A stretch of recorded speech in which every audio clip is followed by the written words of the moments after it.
Welcome to Merkaba Chakras, where we talk Buddhism in the fifth dimension.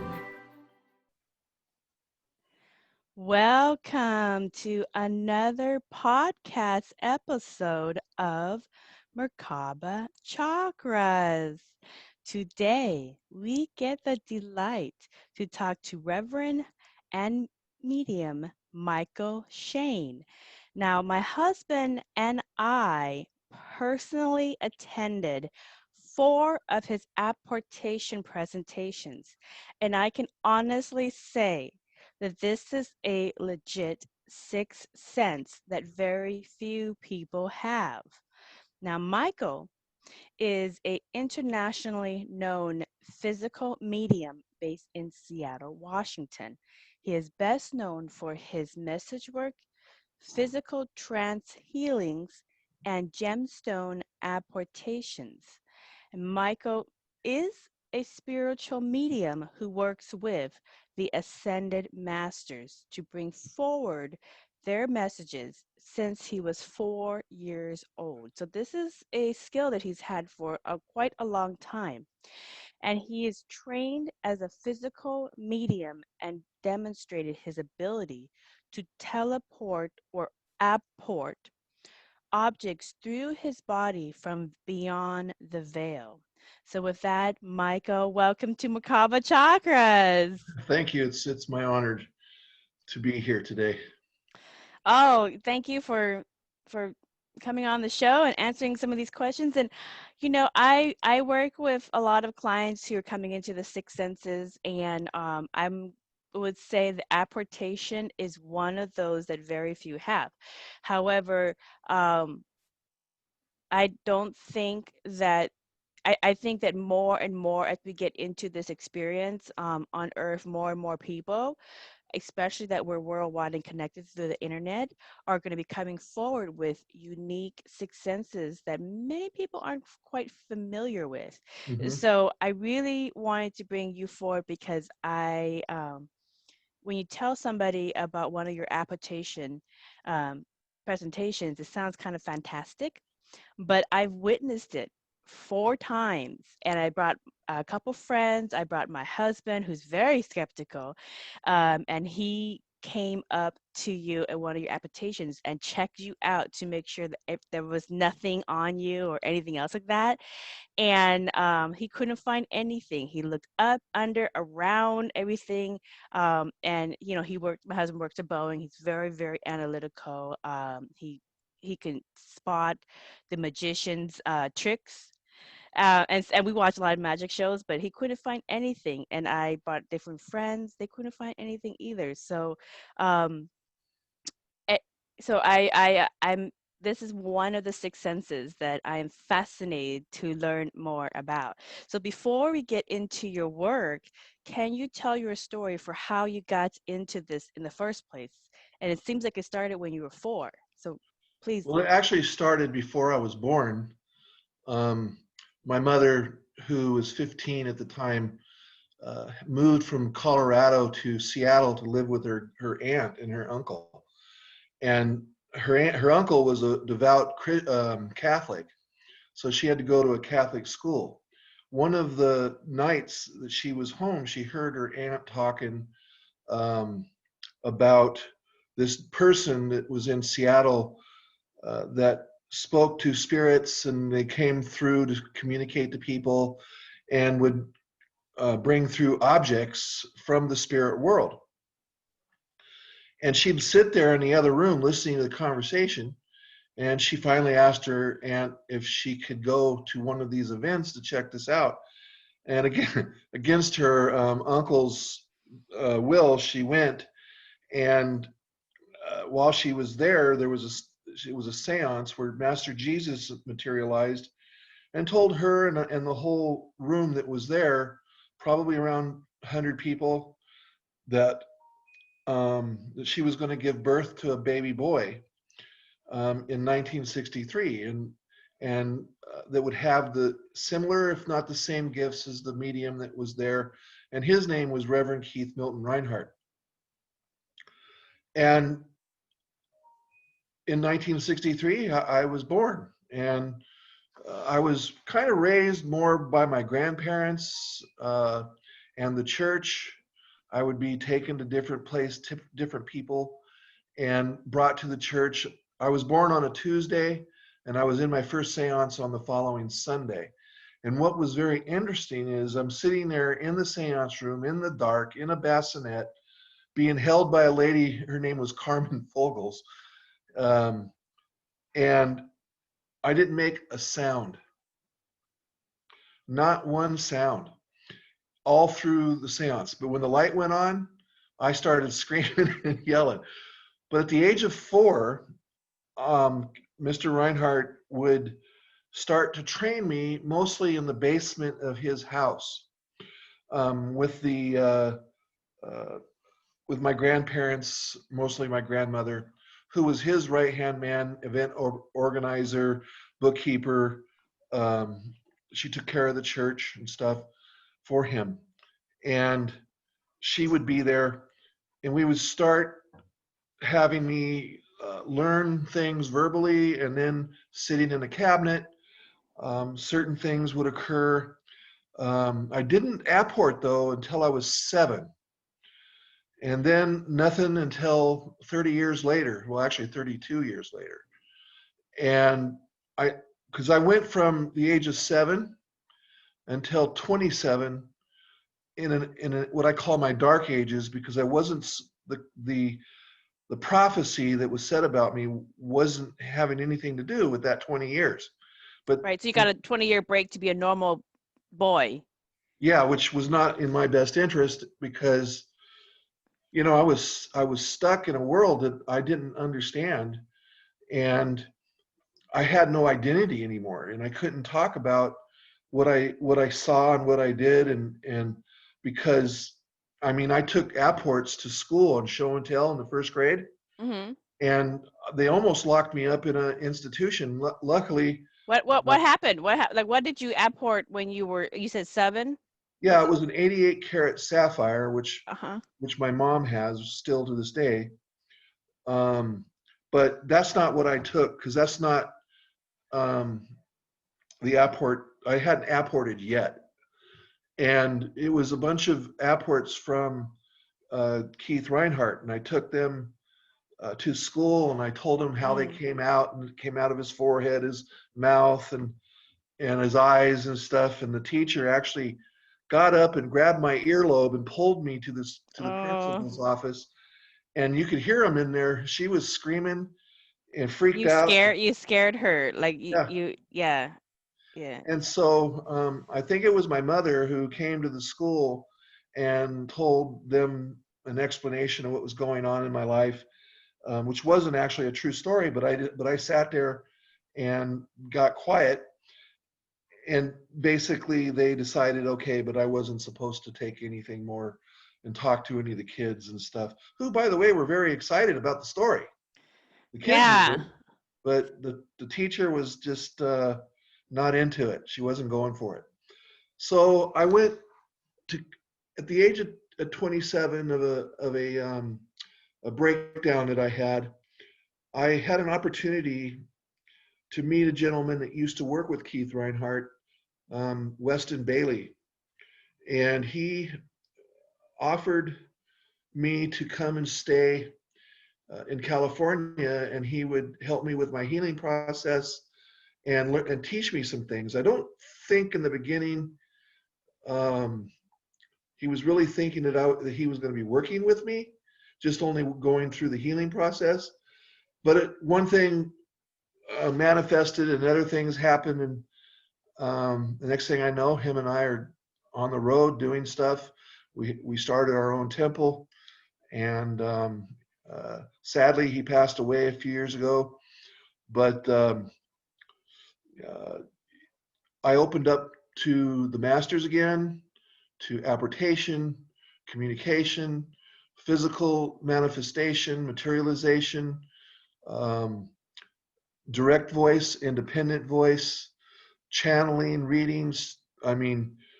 Billet readings, which is going to be something that we'll talk about in a little bit. And the one thing that's mostly important I believe with this is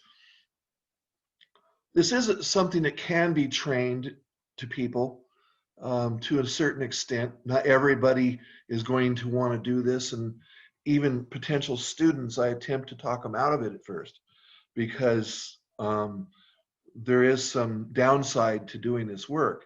What's the downside to doing the work? Well, physical mediums tend to live short lives. They end up with health problems.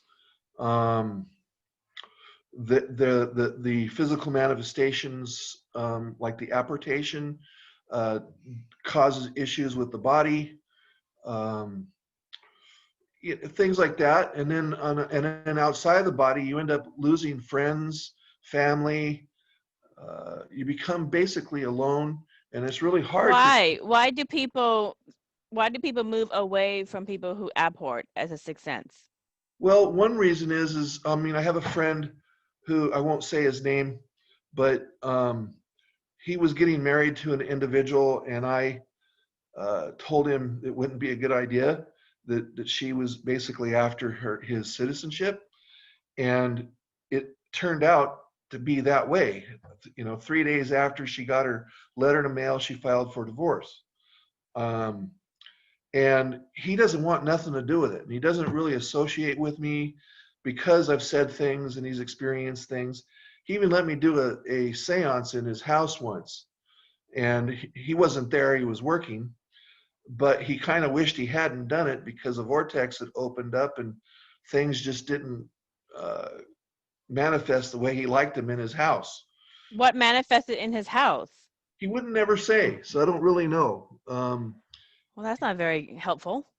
And then also it's, I'm married, and it's really hard for my wife to be with me, especially around Christmas time when I already know what she's going to get me. Birthdays, but there's an emotional aspect to it because I'm on the road all the time, except for lately, and it's just hard. And even Christiana, she's come and stayed with us. The first time she was in a room that I used to use as a seance room, and you should ask her about her story. Things manifested there for her that she normally wouldn't have experienced. Luckily, she was into it and not scared of it. Right. Are they physical things that manifest, or are they like presences that manifest? Both. Both. Yeah. Yeah. So yeah, that's one of the things that I call like when you come into a sixth sense, that it's kind of like a spiritual growth spurt, and then you have to learn to live with the new growth spurt, and it's kind of like sixth sense etiquette. Just kind of like what you said, maybe I shouldn't have told my friend that this was not a good marriage. He was going to find out anyways, but it was going to happen anyways. But maybe had you not said that, he would have learned his lesson and gone through the experience, and then you guys would still be friends and be able to be there for each other, as compared to what ended up happening. So it's kind of a choice between that. And I've noticed that with people who come into unusual sixth senses along their spiritual path, that there is a learning process, adaptation process, and then the extended living with it. Because it's a cool thing, but not everybody is quite ready for certain sixth senses as compared to others. And this one is an unusual one. I call it the blessed curse. Mm. And I even wrote a book about it, but I lost it on a hard drive on my laptop. And I'm not one, because I have an OCD issue. I don't like to repeat myself. I don't like to backtrack and go where I've just been. It really bugs me for some reason. So I haven't rewritten it. But I remember reading it, and it was so depressing that I'm kind of glad I didn't try to publish it.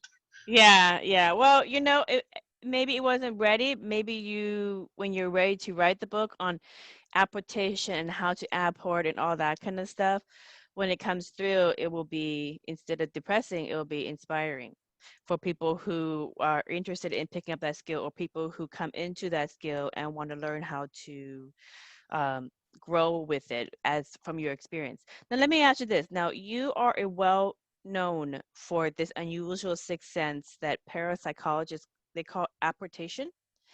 And apportation is basically the ability to, I use the word teleport, an object from an unknown location through your own body.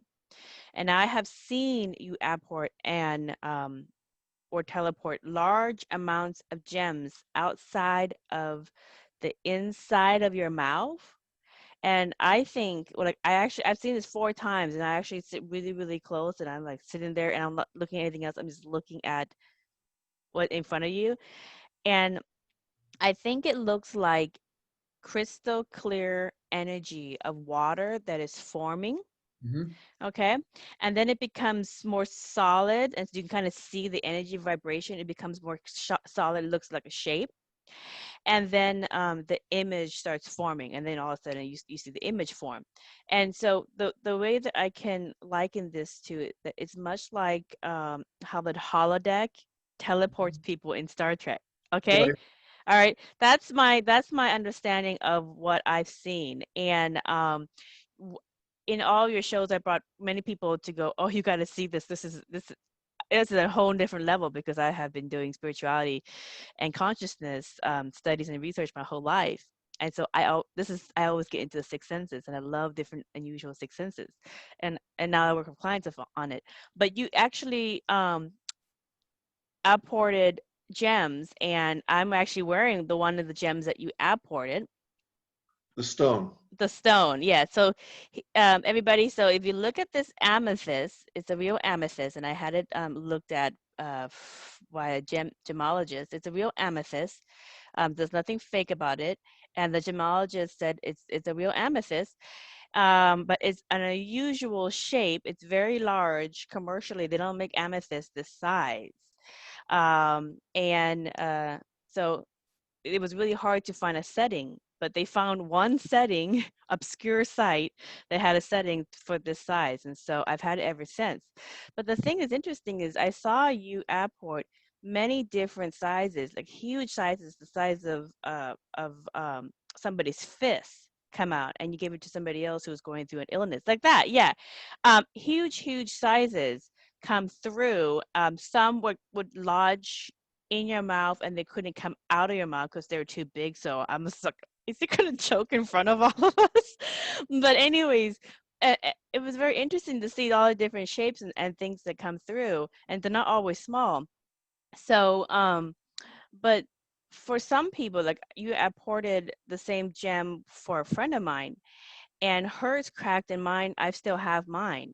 So why is it that some of the people that you apport and you pick it up and you point to a specific person in the crowd of your shows and say, this one is for you, here's the message, this is from so and so, and nobody else?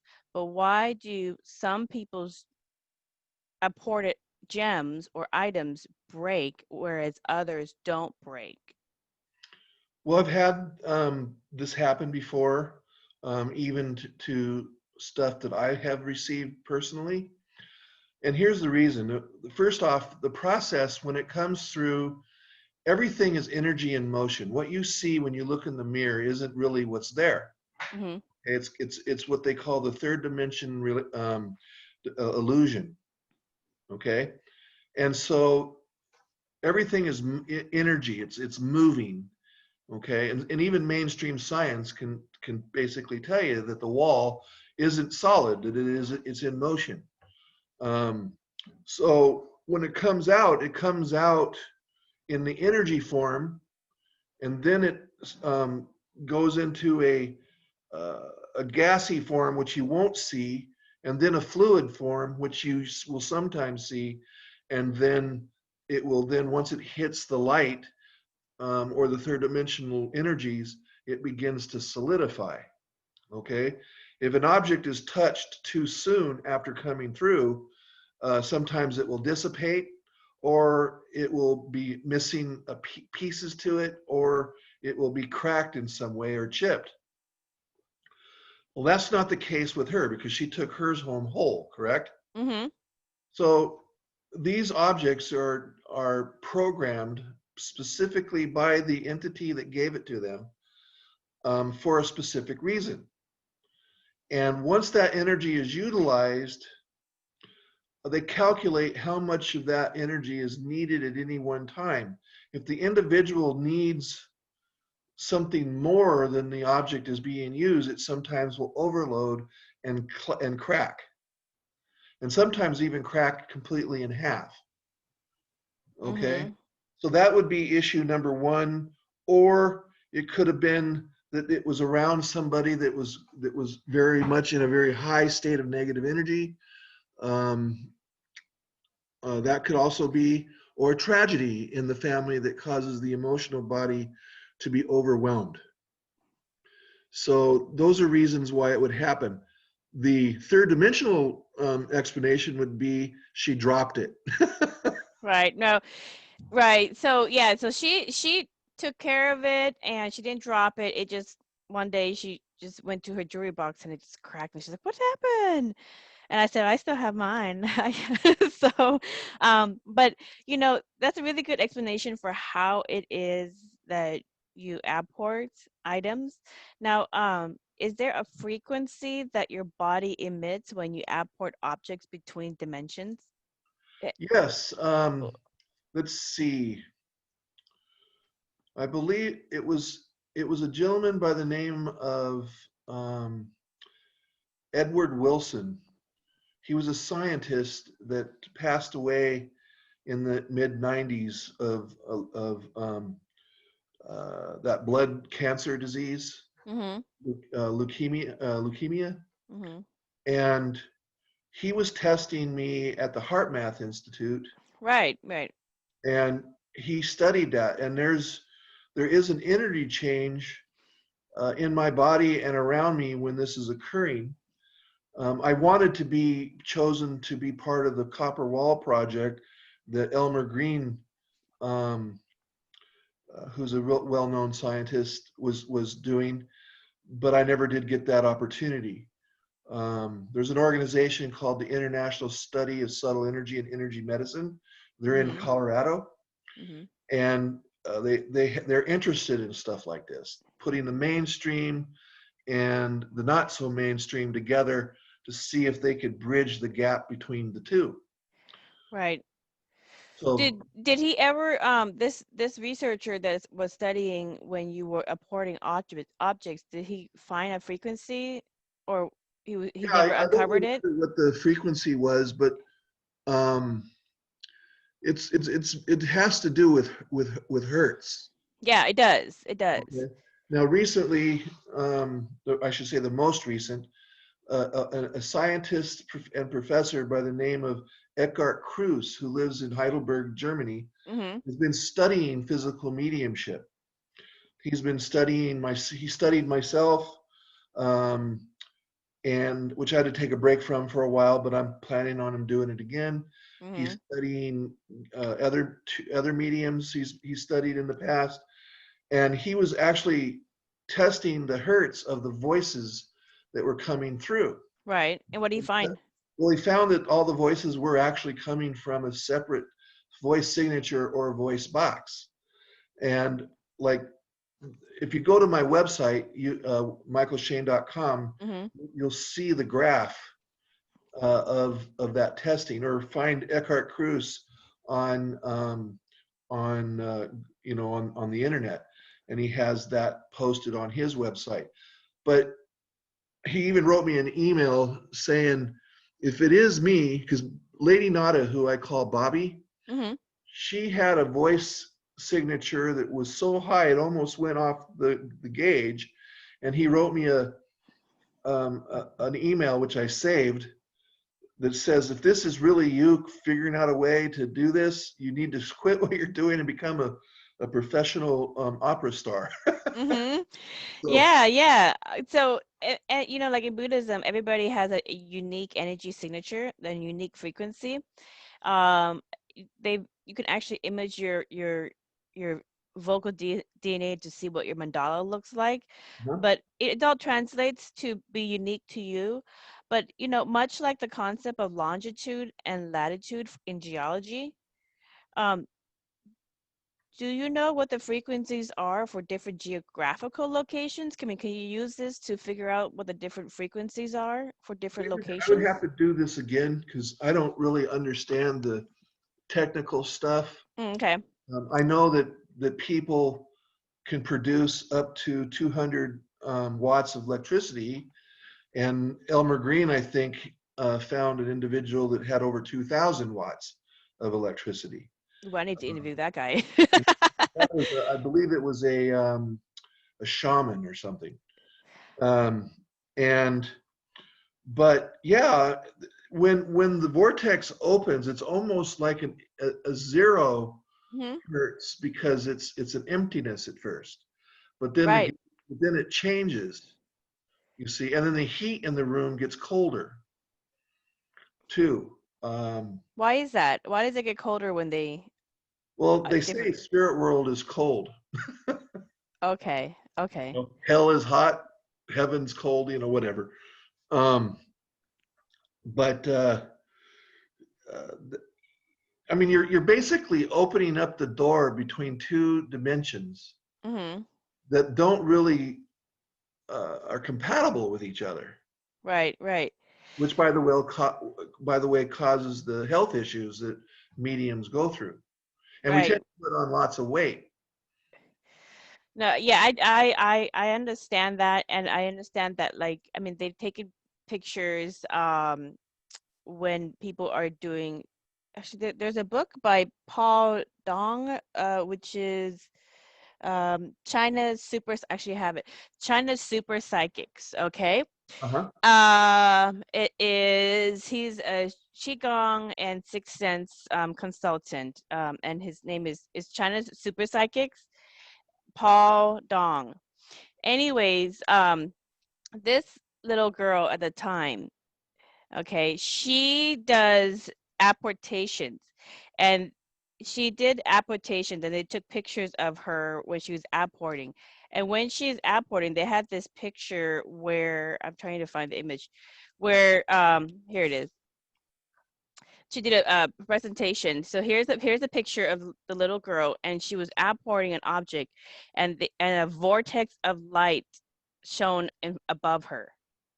Okay, Mm-hmm. so I get what you're saying, that a vortex opens up above mediums who apport objects, because it has already been shown that that is what's happening. And when I do like hypnosis, talk to other hypnosis people, and they talk to deceased loved ones or people in different dimensions, they'll say it's really easy to find you guys because you guys have a vortex circling above you in a sea of people. Right. So, in the spirit world, they can see us very easily. We're just basically advertising it with these vortexes doing whatever it's doing. So I wonder, like, when you are apporting and you're tuning into that frequency, you're creating that vortex vacuum above you in your Merkaba or in your halo or energy field, and then it's something's coming through Mhm. at the intersection point. So, I don't know if we can use this to pinpoint whatever frequencies in moments in time. Okay, because and there's time doesn't exist in the other side, but it exists in our side because we measure it. I wonder if you can get the frequency in moments in time, if you can measure the frequency in different parallel realities, or the frequency in different dimensions. I mean, is there any of that that comes through that you know Yeah, about? yeah. I mean, this is something that's been going on since 1950.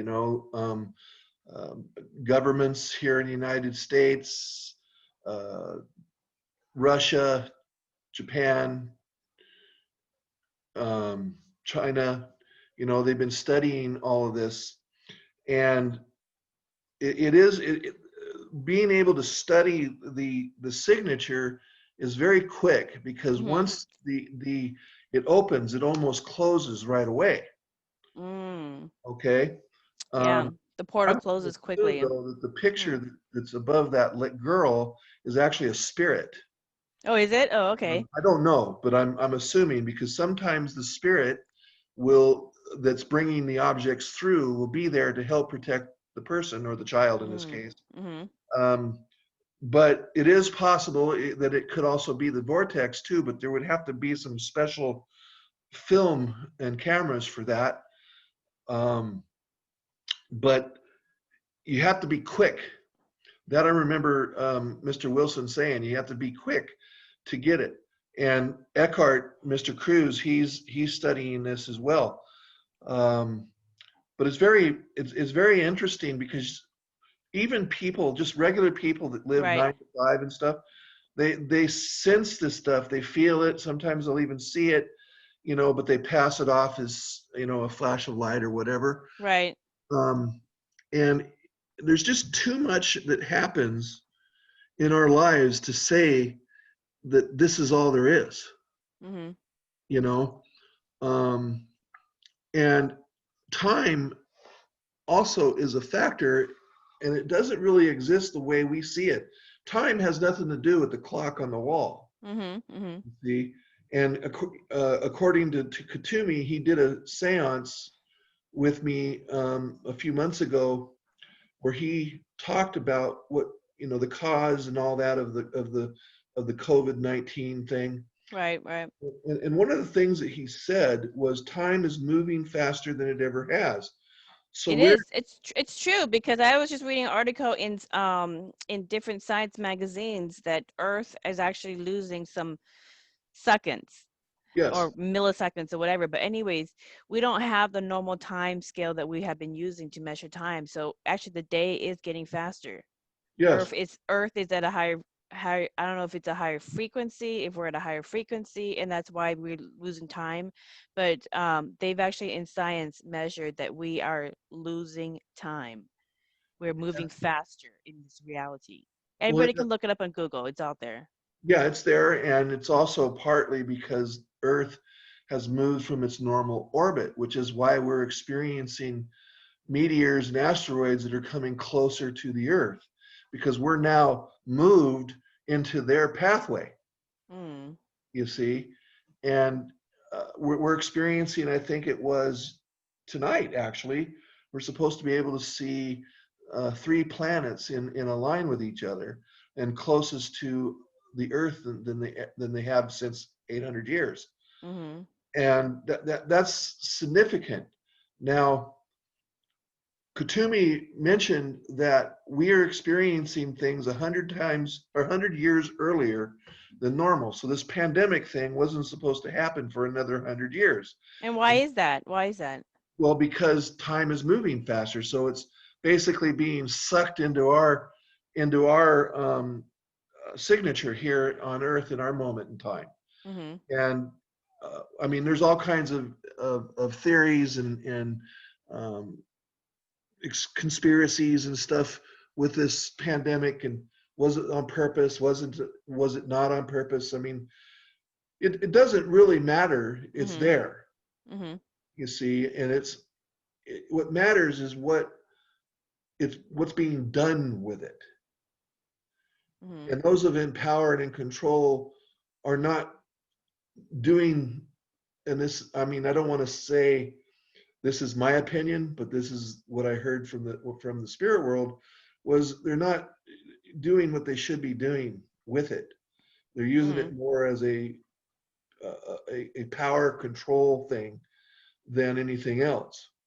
Well, Uh, I mean, that actually gets to a question really quickly, because you say in one of your interviews that COVID-19 is changing humanity for the better, on more positively. How is that?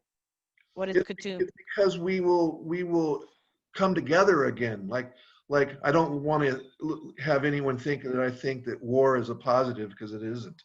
Mm-hmm. But the United States was in a depression, and that trauma and tragedy took us out of that depression. Mm-hmm.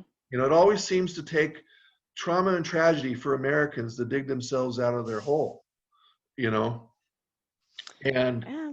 so now we're going to take what technology, what action, what emotion, and prepare ourselves mentally, emotionally, and spiritually to deal with what's coming next. Hmm. You And see, and what does the Ascended Masters say is coming next? Because it's more of a loss. I mean, he was talking to us based on the United States hmm. and the Constitution and stuff. Well, what about the rest of the world? Because the United States is one country, and there's a whole globe. It is, So, and it appears what affects one affects the other. You see, hmm. um, we're going to come together to being more of a worldwide connection of love and healing Hmm. and peace. But we have to go through the up and coming war that's going to happen. I don't know if it'll be, there is no time frame, but it'll be mostly in your lifetime. Hmm. But mine, I don't know. Um, but these things that are now in place are strengthening the people of the world. Well, that brings me to another question because no one saw a COVID-19 pandemic in the horizon. So the Neither did future is not the. fixed. No, it is based on the timeline that we were supposed to stay connected to. Um, Free will has already been utilized prior to your birth. Hmm. Okay, so so when we come to crossroads or experiences in our lives, the outcome is already there because we've already chosen which path we're going to take. So that's the use of free will. Sometimes free will is used in the moment, but what is a moment? Okay, there's no way to really describe unless you have a couple of weeks for me to go into this, and I would probably have to go into trance and let the masters speak through me. But basically the bottom line is we are about to experience something that we would perceive to be bad that will open up the door to something good. Right. Well, that's typically what happens to a lot of conflict in human history. Knowing conflict is around the corner, it's always a little scary. But when you go through the conflict and when you go through the turbulence, we're actually much more resilient than we give ourselves credit. And Yes. at the very end of it, on the other side of it, uh, hopefully we learn and we grow and we build better from the rumble. And that's been the case for human history. Well, one of the So, things that we have to focus on, and Master Jesus was very clear on this point. We have these movements going on today, and one says this only this matters, or another person says, well, this has got to matter before that can matter. The truth is, we all have to come together as a singular entity to realize that culture, color, um, belief systems and stuff are in a lot of ways the same. mhm, The difference is what makes this world beautiful. mhm. Can you imagine everybody wandering around blue-eyed and blonde hair? I mean, that'd be kind of a bummer. You know? The only person with brown eyes and brown hair will be very popular Yeah. in that world. You know, um, Yeah. because people are intelligent. It's exercising that intelligence or their spiritual or their belief is what's important. Bring people out of their hole and out of their domain, even though we're being told to stay indoors. Right. And it's kind of funny because it's this lockdown that's actually woken up everybody to do everything else that's going on. Yeah. Yeah. If we There's a lot hadn't of done that, we probably would still be living our regular lives, whatever that may or may not be. So, like I right. said, trauma and tragedy opens up strength and brotherhood and sisterhood together. And we will come out of this in a positive way, and we will be stronger, and we won't give so much control and so much power to the governments that are there because they're abusing it. And it's just the way it is. I mean, I used to laugh when people were saying, I don't like Clinton anymore because he lied under oath. Well, hell, he's a politician. They're going to lie. You know that just off the cuff, you know. But typically what I found the last as we go through this process of getting into higher levels of existence, the last sectors to cross over is going to be politics and religion. So aside from those, focus on your life, focus on your experience, focus on building what you want out of it. And if everybody did that and they focus on that, it's we're building this bigger, better picture. We're building a new reality. Yeah. So and then those other segues will have no choice but to follow where the focus is of the people. So that's typically what I found. But getting back to apportation real quick. So, the late author Wayne Dyer published a video testimony about the legitimacy of your sixth sense after witnessing himself. Can you explain how you teleported or apported a coin from his deceased mother's personal collection into that session? Yes. We were having an event, and this coin was apported through basically the spirit or the consciousness of his mom.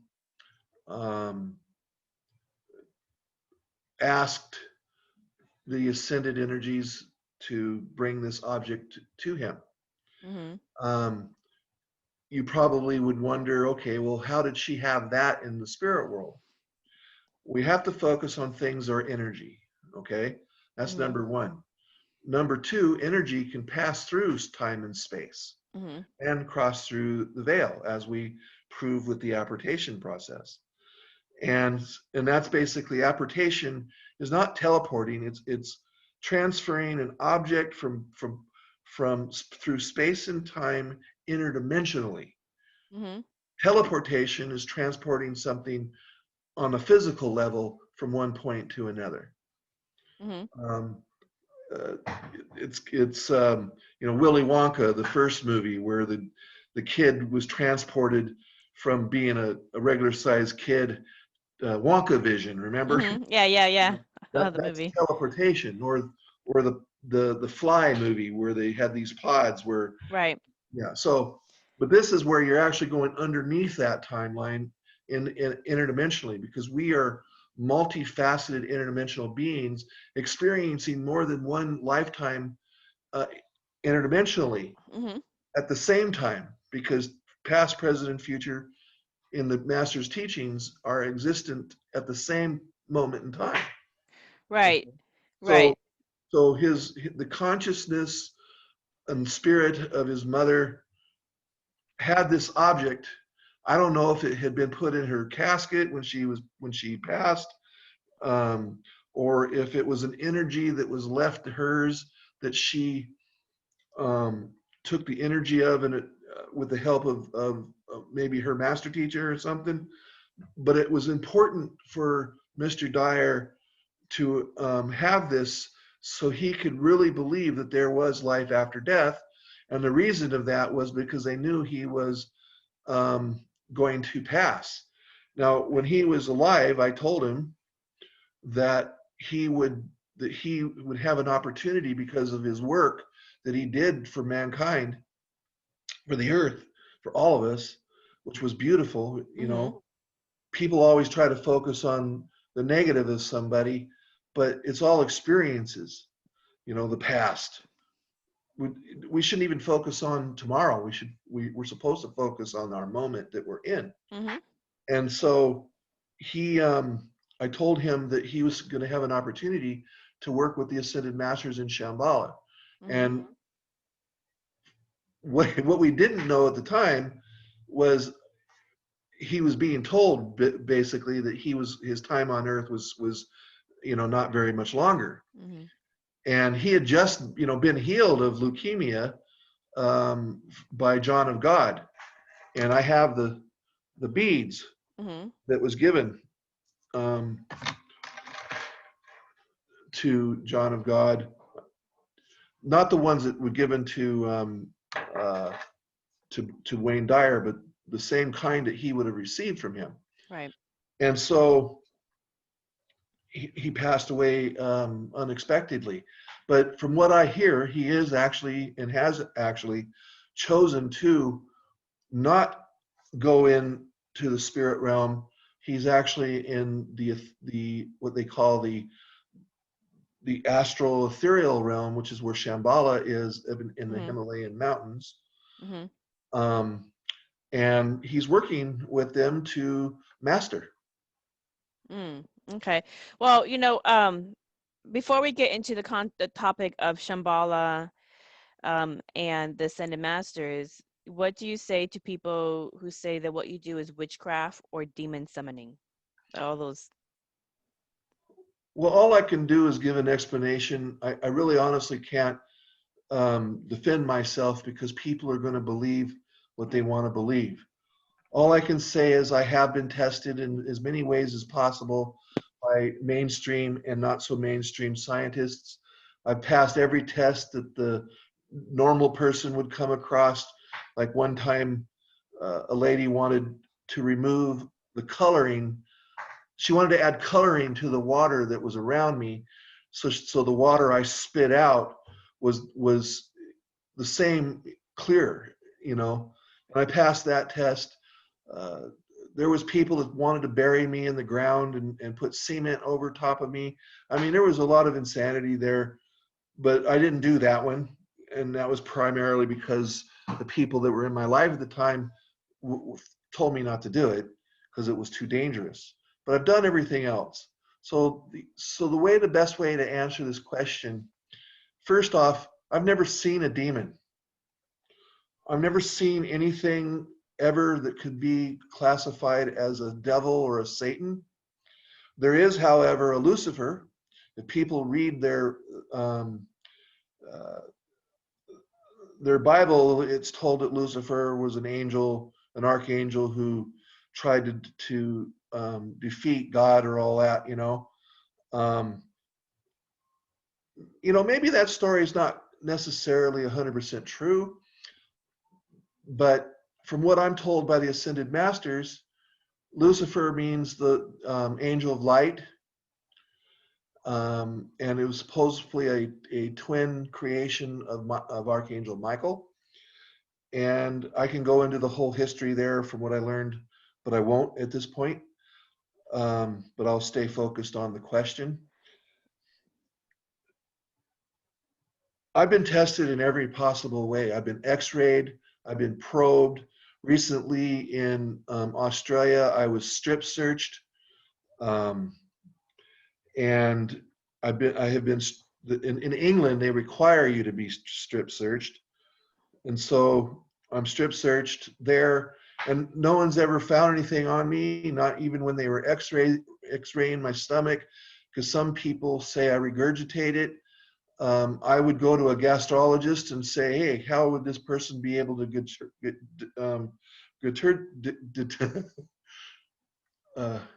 to bring this bring up from my body. Now there's a guy by the name of Star who was on British Got Talent who is regurgitating coins and a billiard ball. Mm-hmm. Now the billiard ball would not have been able to come up, including this 1300 carat blue sapphire I apported in Basel, Switzerland. Mm-hmm. You're not going to swallow it, and you're not going to bring it up. They can ask their doctor, and the doctor is going to explain to them that basically it's a trick, that the regurgitator doesn't actually swallow the objects because your digestive system is constantly moving, you see. And so if you swallow something in a waiting room, by the time the person's out on the stage, it's already down in the intestines. So how are you going to bring it up? But, explaining and defending yourself is all basically I'm doing right now. They're just going to have to either believe or not believe. Right, right.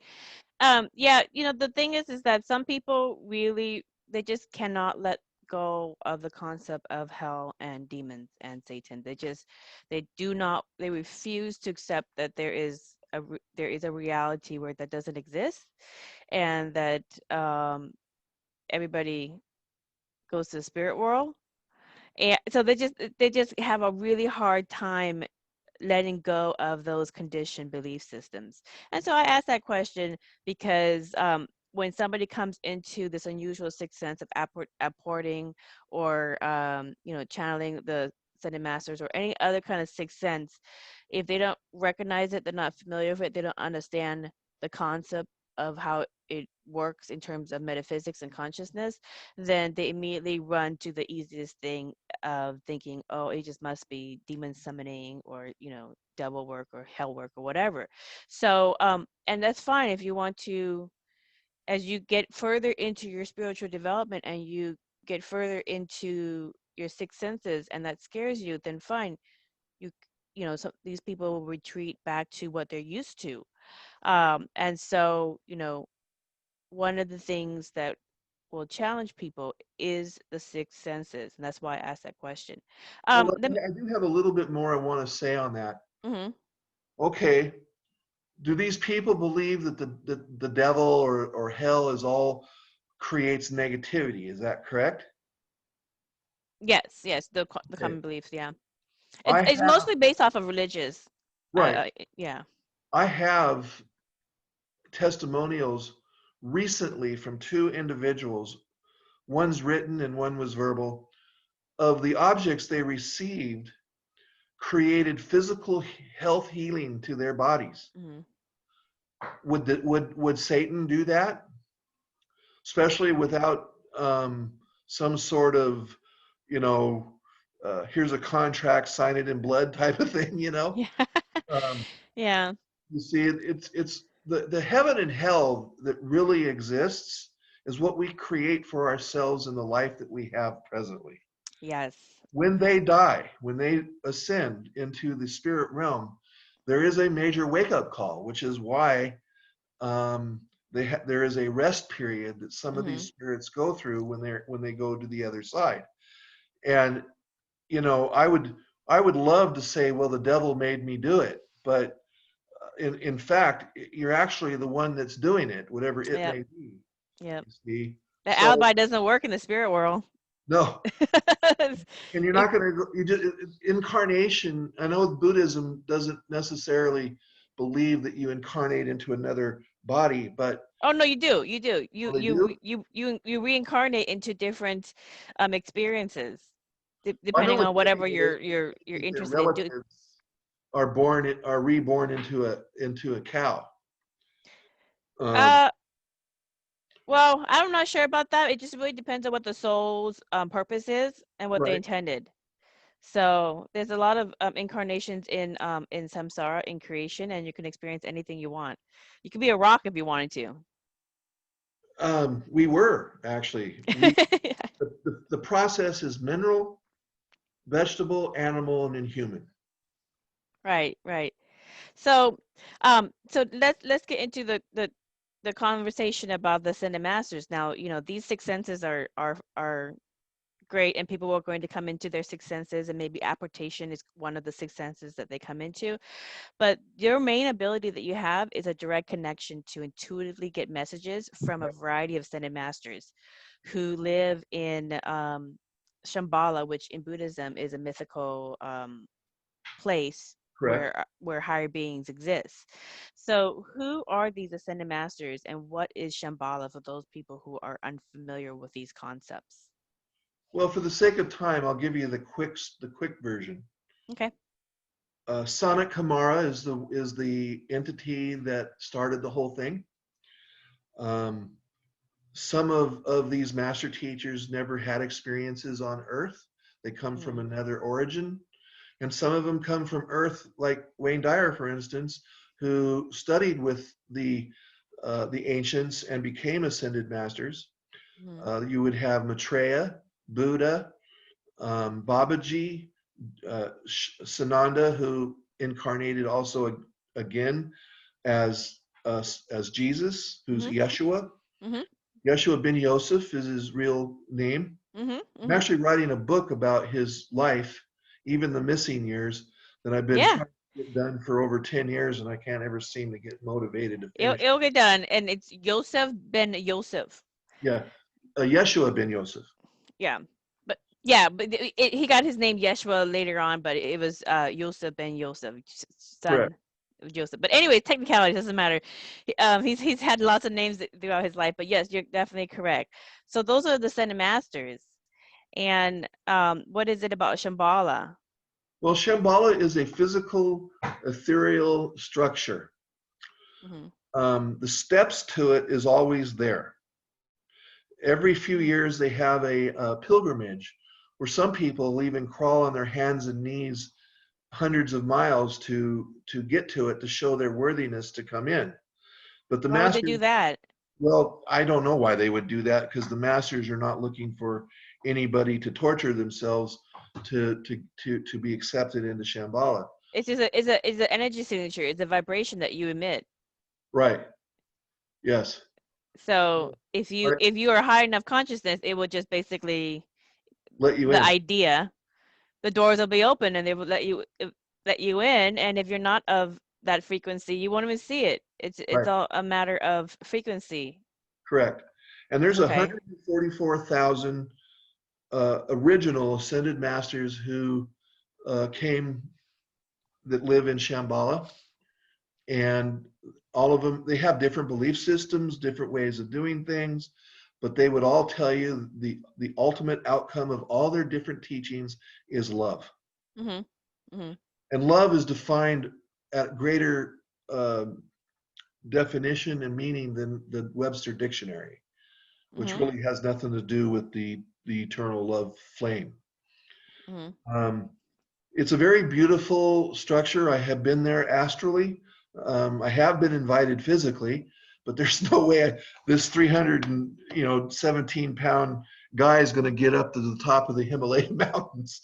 Well, I mean, if you go there physically, so I think it was a 1920s or 1930s movie about Shambhala. Based on the book, The Life and Teachings of the Masters of the Far East. That's right. So if you go there physically, like, how would you go there physically? Like, is there like a pathway? Well, you would go, everyone that's in that particular area, and I believe they're called Shirkas, Sherpers or something, and the monks of the temples there that are in those towns like Nepal know where it is. And what they know is where the steps are.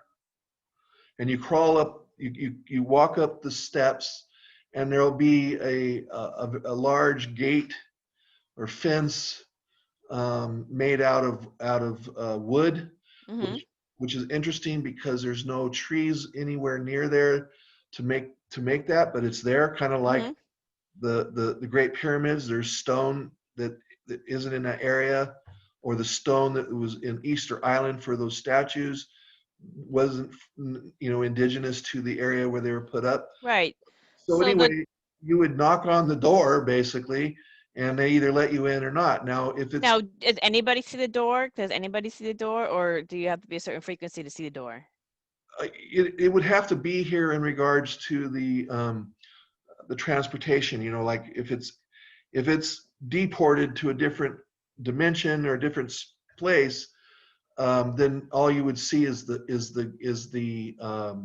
steps. The steps. Okay. Right. And then you would see what would perceive to be the background of the mountains and stuff, unless it's there. People that are alive today still have seen it physically. I don't think I'll ever get that chance for a number of reasons, but I have been there astrally, and it really looks a lot like you would think, like a Greek, ancient Greek architecture, and it's very nice. I believe in the Greek religion when they talk about Mount Olympus, that what that is Shamballa. Mhm. And the gods that they refer to are basically ascended masters and angels, Mhm. you know, which explains the fiery chariots and wings and all that kind of stuff. Right.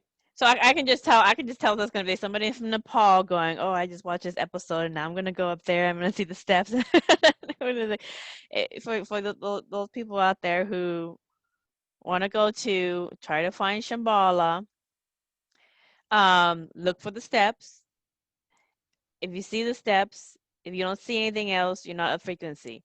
If you see the doors, then you are the high enough frequency to be able to see that dimension.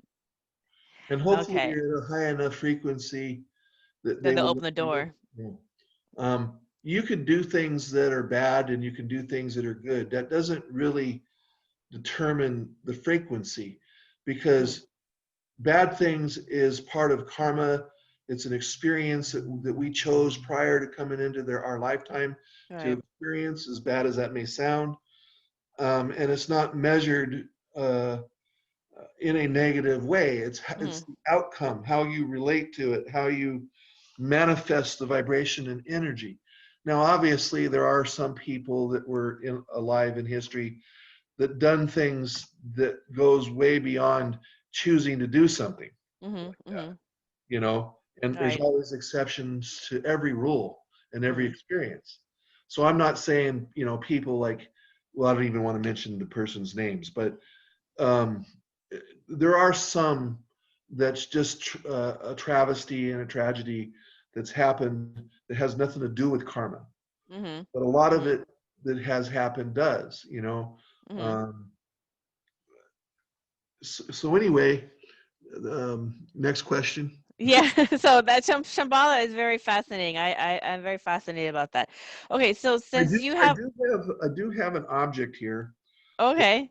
came directly from Shambhala itself. Okay. It wasn't created or found on Earth, Okay. okay? And it was hand cut, just like your gemstone. It's a Mhm. very rare kind of cut, and it's a very Beautiful. beautiful stone, and it belongs to Christiana. And when she holds it, and she can correct me if I'm wrong here, but she feels some amazing energies that come from it. Is that Mhm. true? Yeah. She's afraid that if you hear her voice, she's interfering. No, no, no. You're doing fine. I love that gem. It's really beautiful. Um. She also got this ruby from Jesus. This is another ruby from Jesus that she got. Um, I believe this is a sapphire that she got from Pretty. probably Maitreya. Why gems? Why is it always? Why is it typically gems? Why Well, not something else? because it holds um, programming easier. Oh, that's true. Yeah, yeah. You could put a lot of information into crystals. Yes. That's And true. I've been apporting not just gemstones. I mean, gold and silver coins, Mm, jewelry, watches, statues, goblets. One time I apported a bunch of long stem red roses, and another pretty. time some white long stem roses that were given to everybody in the room. And not all of it comes out of my body. Sometimes the trumpet, the seance trumpet, will apport stuff through it. And one time Does it in just come in front of you? Does it just come out in front of you, yeah, it or? levitate out into the room over the people that are sitting, and 300 solid, well, they weren't solid gold. They were those gold coins of chocolate Hmm. Yeah, yeah. would fall on people's laps and stuff. And then in Basel, there's a gentleman who runs a temple called the PSI uh, temple there in Right. Basel, and his name is Lucius Weismuller. Wonderful, beautiful gentleman, and he was sitting in the middle of the room. A cloud of energy appeared above him, and hundreds of gemstones fell on top of him. Mm, mm, And it's really hard to wrap it around your mind but it's also in that particular scenario really hard to fake. Right, right. You You know, know, I really hope that somebody somewhere is picking up this information and will take some of these gems and figure out some kind of way to get the information out of the gems, because the gems hold a lot of, they're storing a lot of information. It'll be interesting to see what kind of information comes through scientifically from the gems. And at the same time, whenever you talk about apporting and how things manifest, I just keep thinking of like the food processing machines in Star Trek, where they're where they're going replicate. the food replicators, where all of a sudden you see the light and then it just and then you see it looks kind of crystal like, and then all of a sudden you see the food. So maybe there's some kind of technology that we can get from the concepts of apporting that is much the same. And even the same thing in the earlier lines of questions, where I was saying that about frequencies and locations and frequencies of people, that maybe there's some kind of technology or information that we can get from studying apporting, um, and those different dimensions in apporting, that we can use in creating some kind of teleporter machine. So because I see a lot of similarities in the concepts. We just don't quite fully understand how to take those concepts and create them into tools to better our lives.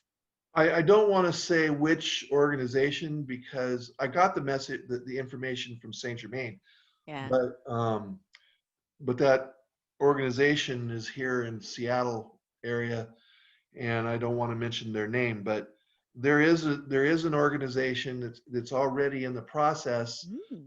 of creating a telepod, and also replicators, Mm-hmm. because one of its creators was a Trekkie.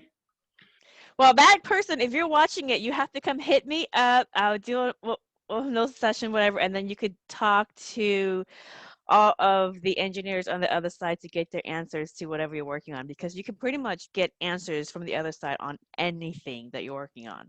Well, you remember Um, what happened to Lazar, right? no, can you The guy explain that that one? the guy that told everybody that he was a scientist at Area 51, and his face and voice was blacked out and changed, and they Hmm. figured out who it was. And now, when you go look at his history, his past, his schools he's went in, and even his birth certificate, it's all gone. And he had to go Mm. underground in hiding. And I don't know if he's still around, but I just got to be careful with some of the things that I say, because when I was 5 years old, I had a dream that these two no-neck guys with white coats came in to my bedroom and hauled me away, and I was never seen again. Oh, So they put you into a sane asylum. yeah, it wasn't that. It was some place where I was studied, and so I'm a little paranoid about that. Oh Uh, no. Well, but you're not anyway, the only person importing stuff. I've watched a lot of people send me a lot of videos from YouTube of people importing like pearl gems or different things. So there are people who are importing all over the world, but they are not as visible as you are. So thank you for showing well, yourself. when I do my work, um, this ruby ring from Jesus is used for uh, protection. Mm-hmm. Um, I have this ring from Buddha. It's an emerald, Mm-hmm. Yeah. um, He likes that green. helps me with creating an enlightened, higher level of energy to produce the phenomena. Mm-hmm. This is an onyx stone ring from Master Babaji to help me from dark energies. There are dark energies, just not demons that I know of. All right. There has to be a contrast. Right. Yeah. This is a, uh, a London blue topaz, that ring that was given to me by Master El Moria for emotional healing and Mm-hmm. strength. And then I Mm-hmm. have another one from Buddha, for enlightenment and a connection to the ethereal realm. Um, Well, I have a question about that maybe some of these master teachers that you're in contact with can answer. So, um, a lot of people who watch the podcast and listen to the podcast are interested in the level of consciousness and knowledge. So all the gems and the physical stuff that's being apported, as wonderful as they are, and the messages that come through, this the knowledge that is what is being yearned for. So, and a lot of the people are having what they call their own personal reality shifts or Mandela effects, what some Uh-huh. people call it. Why do some people experience shifts from one version of reality to another parallel version of reality, and others in the spiritual community do not? Does the Ascended Masters have anything to say about that? Yeah, it's very simple. In time and on time and when they're ready. Mm. Mm. Can you expand on that? So for the people who are not ready, they're not going to have any kind of reality shifts because they're not ready for that. But for the people who are having reality shifts, what do they say for those people? To study more, find someone that teaches it, uh, and like I hold classes. I actually would like to meet some of these people because I tend to run into people that are interested, but then once they get into it, it's too overwhelming to them, and they walk away. Oh, Um, you're talking to one of them right now. So this whole podcast and the YouTube channel and everything is all about personal reality shifts.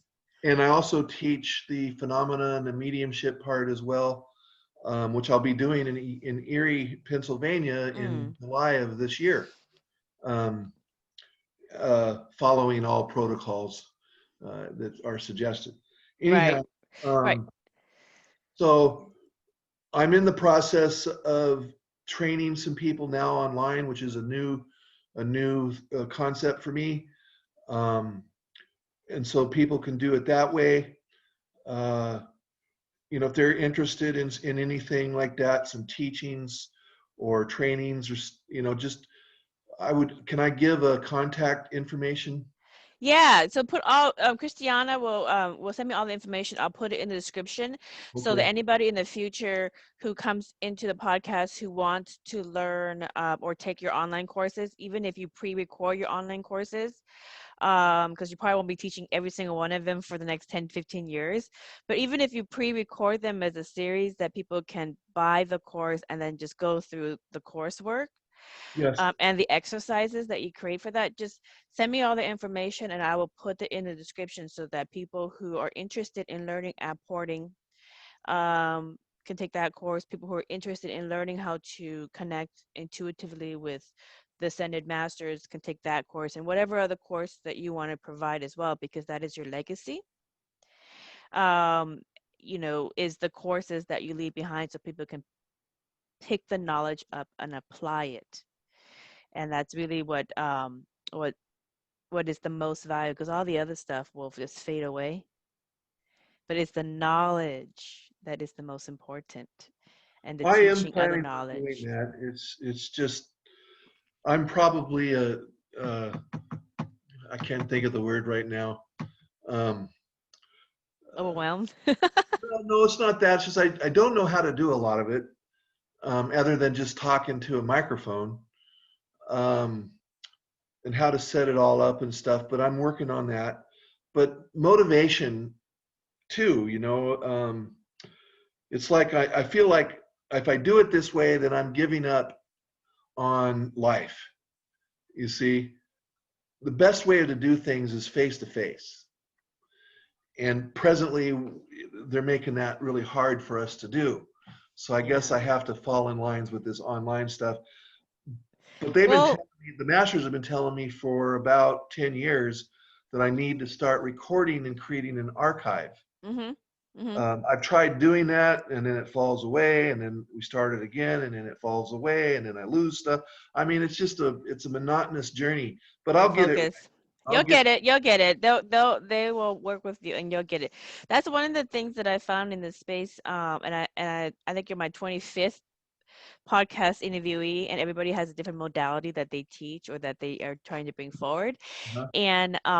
And focus is one of the things that all of them have to work on doing on a continual basis, because it's easy to get pulled away from what you came here to do by getting caught up in all the distractions of life and getting Right. caught up with all of the bad news bears and all the things that's going on. um, not everybody is having your specific uh, skill set and knowledge to bring forward, so it is a balance for that. But you'll get there. A couple more questions before we conclude. Now all the dimensions, they exist within our consciousness. Yes. And so, Heart consciousness. how was that, a heart consciousness? Yeah. Okay, right. So much like lucid dreams or astral travel that seems so real for some people, and they've done studies on astral travel and found some nuances in reality that match up to what was experienced in those astral travels or even those lucid dreams. Um, is reality a lucid dream that we unknowingly focus our consciousness on? That would be a good explanation, because everything is around us is an illusion, and it's in motion, and there's more than one, let's say, room, or more than one dimension, and Right. and that heart consciousness or the soul is in charge of and connected to all of them. And so when you have a dream, it seems familiar to you in some of them, but it's nothing that's in your conscious memory. and Right.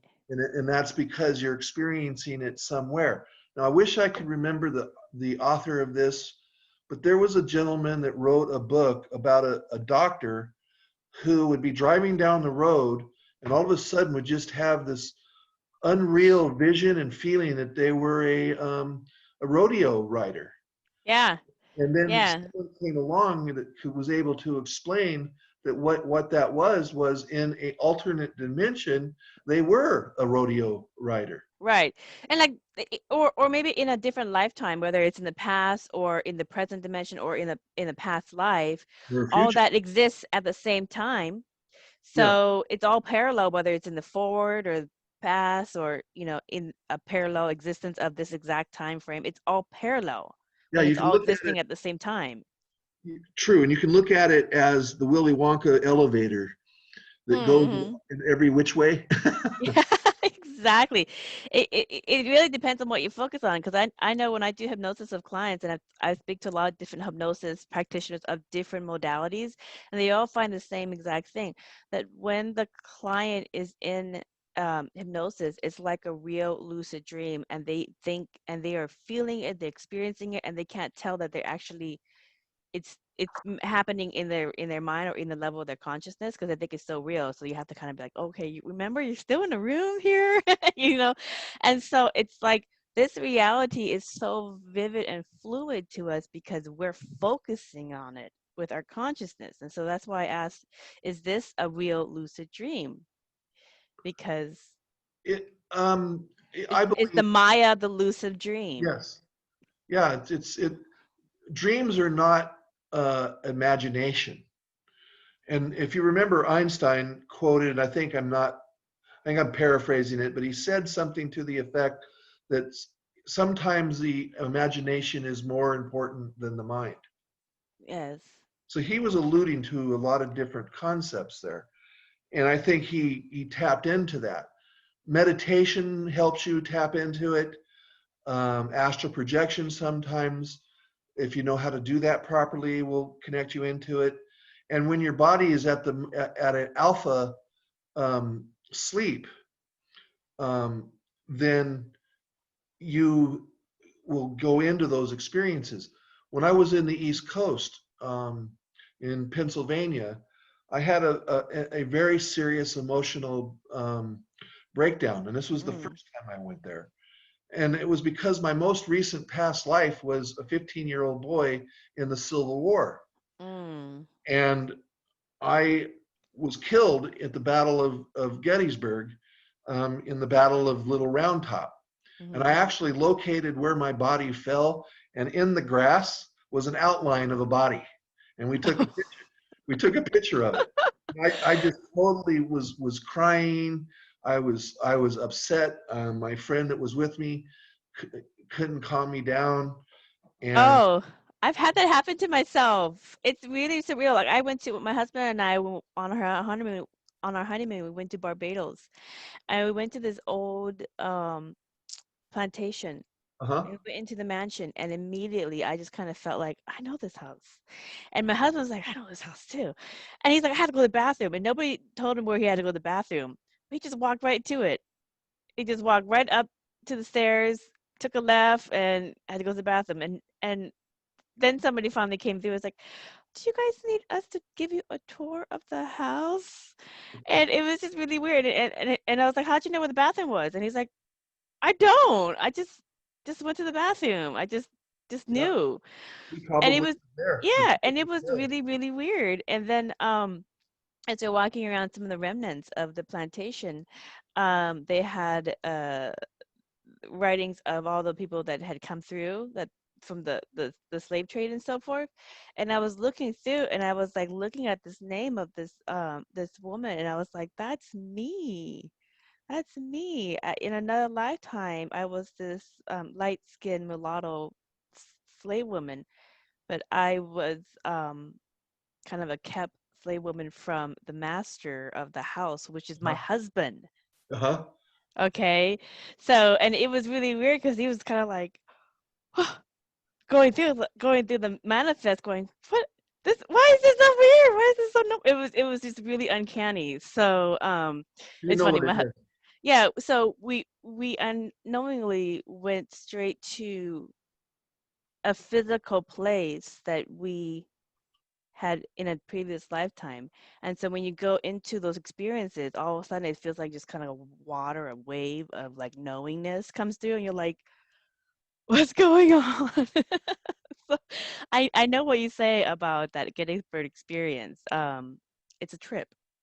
It's a trip. Now, I want to know, what are the master's thoughts on humanity transitioning into becoming an intergalactic society, you know, among other higher dimensional beings in the cosmos? What do they say about that? It'll absolutely happen, and it is happening with certain people. Um, Mm. we're even talking about space travel Mhm. and Mhm. meeting people or life forms from other planets. Um, and it's basically, that we're in the process of creating a manned mission to Mars. They're talking about terraforming the moon to Mhm. practice doing that with Mars. And then sooner or later, who was it? It was Master Ashtar who said, at some point in our history, uh, entities from another planet or another world will make itself known to us to where the governments can't hide it. Right, right. Well, they just make contact with people who are already, I call it fifth dimensional awareness, because the dimensions or the higher realities exist within your consciousness. We manifest it. But it'll But, happen because we, as individuals, if people will go back into the history and read some of the documentation of the astronauts and their experiences when they mhm, went to the moon, and the real reason why they stopped going there, they right. were basically warned to stop going there. Um, but now that warning is lifted, so we're going back because we have actually lifted our level of vibration, Mhm. though right now it doesn't seem so. It And it never does when you're trying to be a butterfly. right, So it's always so kind of turbulent. right, so it's inevitable that we are going to meet other forms of life, different dimensions, different galaxies, Mhm. whatever. And have you ever sat somewhere alone and felt like you were being watched? Yeah. Well, you are. Yeah. And so are we, and so is everybody out there being watched by what we call watchers. Okay. Can you explain And that? Explain that. well, watchers are entities that are neither human or otherwise. They have a level of consciousness where they can exist in between the veil. Mhm. Like, like for instance, if you close a door to your kitchen, let's say, in your mind, you know what's on the other side is your kitchen, the refrigerator, the stove. But the question would be, is it really? Mm. You see? So there's different doorways to different realities. And when you close the door, the reality on the other side goes back to its normal appearance or Right. existence. Right. So that's kind of what I'm talking about. And they're in that element, and they watch us to help us through our life to prevent things that are not supposed to happen. Um, Mm-hmm.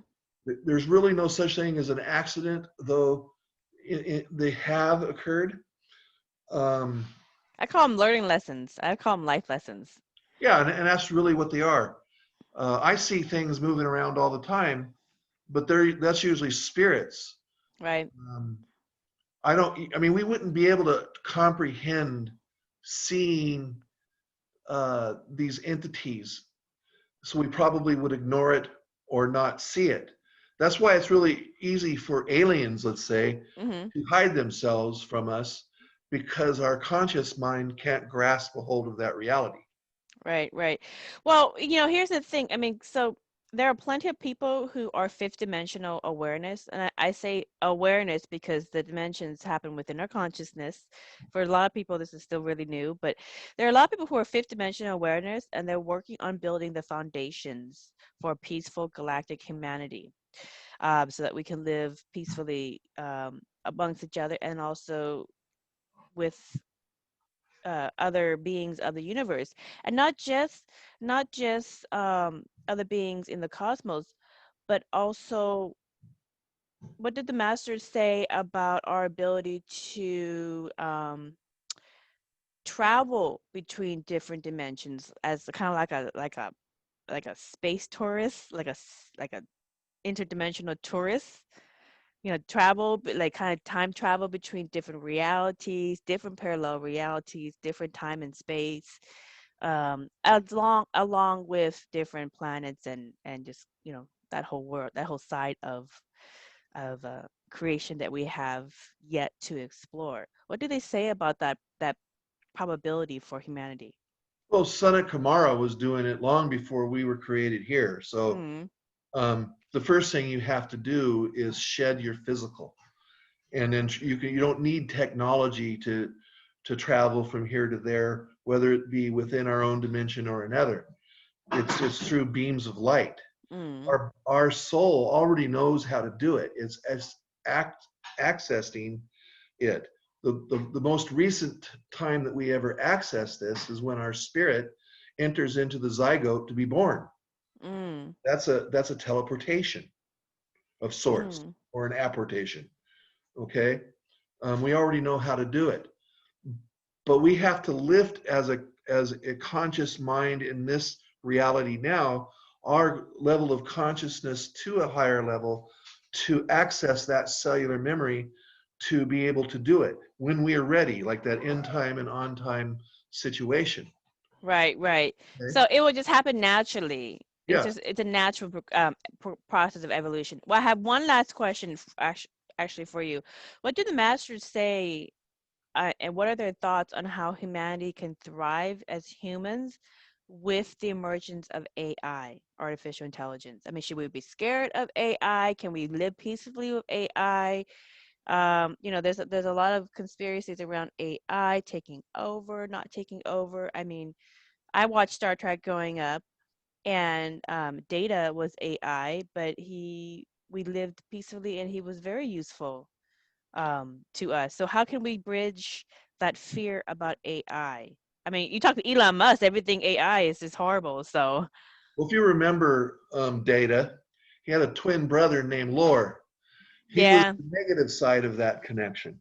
Mm-hmm. Okay, so just simply, the masters say that there is a concern, Mm. especially to the economy of physical living beings, because AI is taking over jobs, Right. Automation. Mm-hmm. right? So we've got to figure out a way to continue to survive, And how they did it in Star Trek was by alleviating the monetary system, Mm-hmm. which Mm-hmm. is, I believe that Gene Roddenberry was a visionary, and he Yeah. saw that the monetary system is actually what has created a lot of the negativity that this earth has experienced. You Yeah. see, and so Yeah. that'll eventually collapse, and we will come together as a whole in learning how to better oneself instead of who has the most toys at the end of life wins. Right, right. Well, in that Star Trek reality, it was about, just learning and bettering yourself as a person, as a in your experience, and it wasn't about, acquiring assets, because there, when you can create anything with the food replicator or teleport or all that kind of stuff, there's really no point in having all of these material stuff. It's Well, all about getting the experience. true AI can be shut down. It can be stopped. Mm. So we have that control. Mm-hmm. When it moves to a biological free thinking entity, it's no longer an AI. It's Okay. conscious.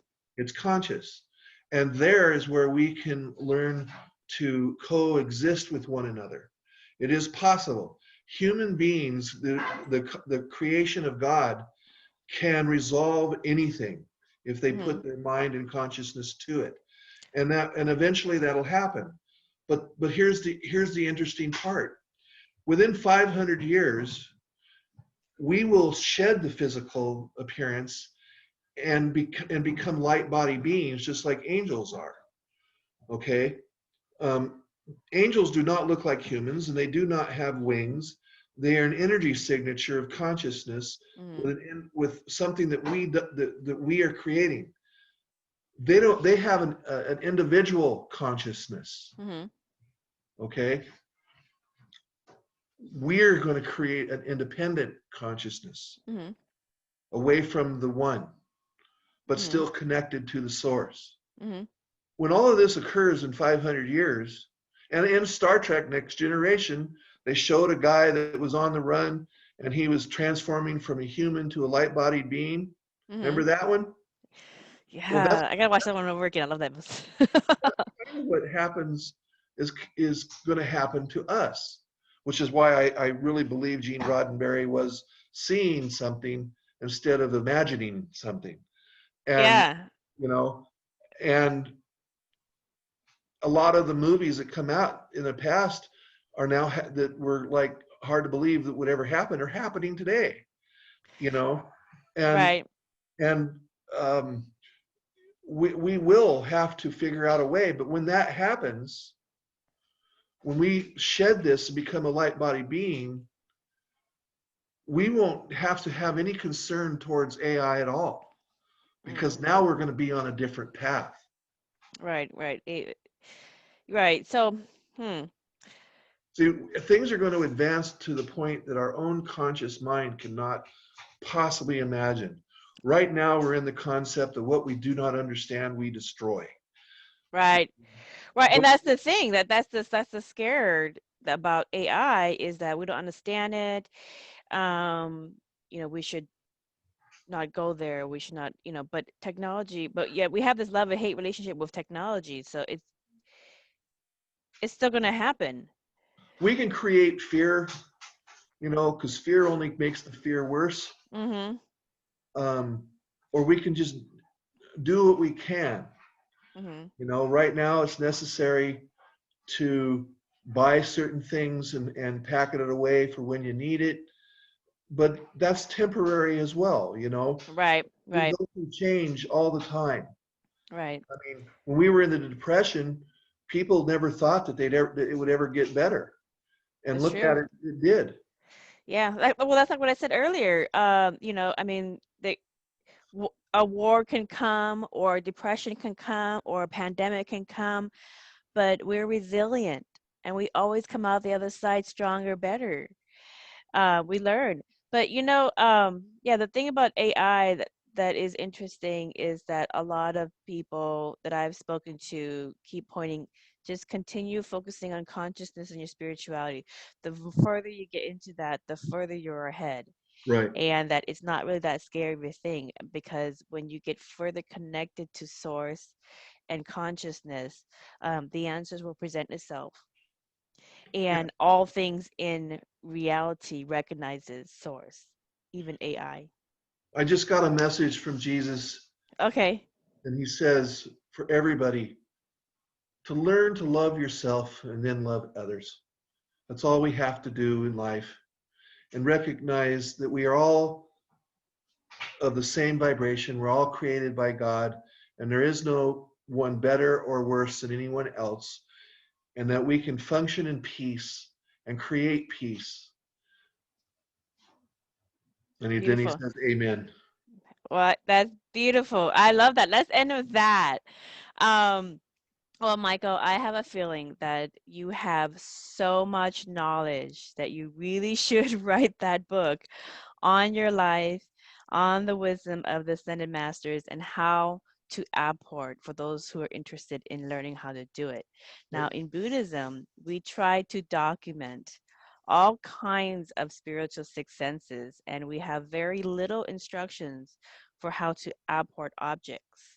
So if another person in the awakening and ascension process comes into this unique skill, then your book or your courses would help them and their family greatly. So when you do create those courses, just send it to me and I'll be sure to promote it and have it up on the descriptions as well. So again, thank you so much for an enjoyable interview. For more information, everybody, about Reverend Mychael Shane's offerings, just go and visit his website, which is Mychael, Mychael, Shane, SHANE.com. And with that, thank you kindly to our listeners for listening to another enlightening conversation. Until next time, blessings.